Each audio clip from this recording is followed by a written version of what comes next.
इथे जमलेल्या माझ्या बालमित्र मैत्रिणींनो, सर्वांना माझा नमस्कार. माझे नाव शर्वरी सुनील खर्डे.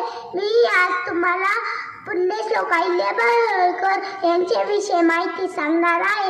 या देशात अनेक महाराज होऊन गेले, पण पुण्यश्लोक एकच होता. त्या होत्या पुण्यश्लोक अहिल्याबाई होळकर. त्यांचा जन्म 31 मे 1725 रोजी अहिल्यानगर जिल्ह्यातील चोंडी या गावी झाला. अहिल्याबाई होळकर यांच्या आईचे नाव सुशीलाबाई असे होते आणि त्यांच्या वडिलांचे नाव माणकोजी शिंदे असे होते. अहमदनगर जिल्ह्याचे नाव बदलून नुकतेच अहिल्यानगर असे देण्यात आले आहे.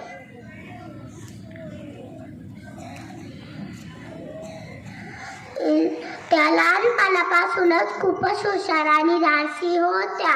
वयाच्या 8व्या वर्षी त्यांचा विवाह खंडेराव होळकर यांच्याशी झाला. अहिल्याबाई होळकर या धार्मिक वृत्तीच्या होत्या. त्यांनी अनेक मंदिरांचा जीर्णोद्धार केला. त्यांनी तब्बल 28 वर्ष प्रजाहितदक्ष राज्यकारभार केला.